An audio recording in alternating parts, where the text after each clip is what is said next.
வணக்கம் நண்பர்களே. ஒரு ஏழை மனிதன் இருந்தான். அவனிடம் இரண்டு மாடுகள் மட்டுமே இருந்தன. அதில் கிடைக்கும் பாலில்தான் அவனது வருமானம். மனைவி குழந்தைகளுடன் மிகவும் வறுமையில் வாடினான். ஒரு முறை அந்த ஊருக்கு ஞானி ஒருவர் வந்தார். அவர் மிகவும் சக்தி வாய்ந்தவர் என்று எல்லோரும் பேசிக்கொண்டனர். அவனும் தன்னுடைய நிலையை அவரிடம் கூறி ஏதாவது உதவி பெறலாம் என்று அவரிடம் போய் நிலைமையை சொன்னான். அவரும் இன்று முதல் உன் வாழ்க்கை உயரும் என்ற ஆசி கூறினார். அன்று முதல் மாடுகள் அதிகமான பாலை கொடுத்தன. எப்படி நடந்தது என்று தெரியாதபடி வருமானம் பெருகியது. 2 மாடுகள் 4 4 மாடுகள் 8 இப்போது அவனிடம் 30 மாடுகள். சிறிய கூரை வீடு பெரிய காரை விட ஆனது. திரும்பின இடமெல்லாம் செல்வ செழிப்பு. நிற்கவும் நேரமில்லை. ஆண்டுகள் ஓடின. மீண்டும் அதே ஞானி அந்த ஊருக்கு வந்தார். தான் ஆசீர்வாதித்த மனிதன் இன்று பெரிய செல்வந்தன் என்று கேள்விப்பட்டு மிகவும் மகிழ்ச்சி அடைந்தார். அவன் அவரை தேடி வருவான் என்று எதிர்பார்த்தார். ஆனால் 2-3 நாட்களாகியும் குடியானவன் வரவில்லை. மனதில் அவருக்கு ஒரு சிறிய வருத்தம் இருந்தாலும் அவரே நேராக அவன் வீட்டுக்கு போனார். அவர் சென்ற நேரத்தில் அவன் மாடுகளை குளிப்பாட்டி கொண்டிருந்தான். அவனது மனைவி ஞானியை வரவேற்று அமர வைத்துவிட்டு அவரது வருகையை கணவனிடம் தெரிவித்தாள்.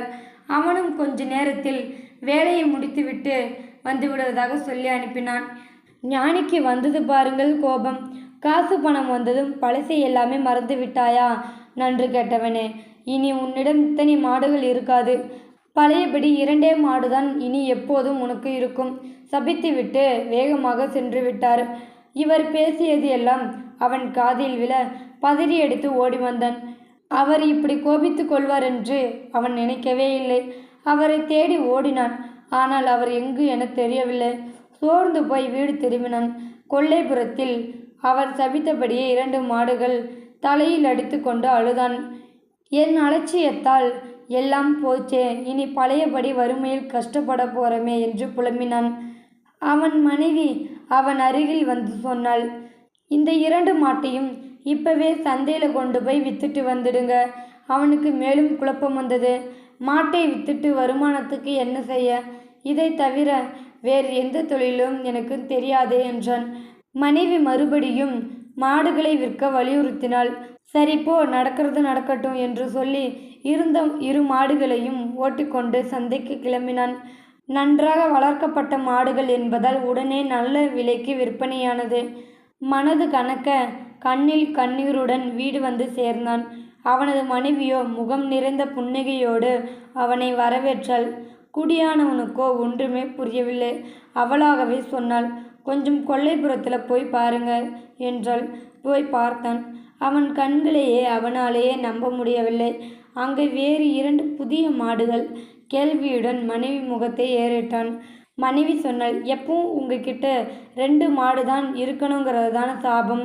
அப்போ நீங்கள் 2 மாட்டையும் விற்றாலும் அதே இடத்துக்கு 2 மாடு வந்துடும் இல்லையா? அவனுக்கு அவள் சொன்னதும் புரிந்தது. புத்தியுள்ள பெண்ணை மனைவியாக அடைந்தவன் பாக்கியவன் என்பதும் புரிந்தது. அன்று முதல் தினமும் 2 மாடுகளை விற்க ஆரம்பித்தான்.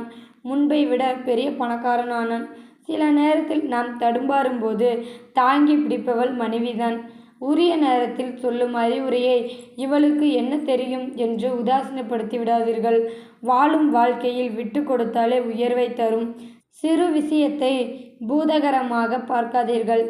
விட்டு கொடுத்தவன் கெட்டுப்போவதில்லை. குணவதியின் வரம் பிடித்த எல்லாருமே கோடீஸ்வரர்கள்தான்.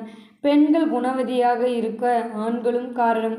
இந்த வீடியோவில் கருத்து உங்களுக்கு பிடிச்சிருந்தா கமெண்ட் பாக்ஸில் கமெண்ட் பண்ணுங்க. கூட உங்கள் ஃப்ரெண்ட்ஸுக்கு ஷேர் பண்ணுங்கள். இது வரைக்கும் நம்ம சேனலை சப்ஸ்கிரைப் பண்ணுங்கள். கீழே ஒரு பெல் சிம்பிள் இருக்கும், அதையும் கிளிக் பண்ணுங்கள். தேங்க்யூ ஃபார் வாட்சிங்.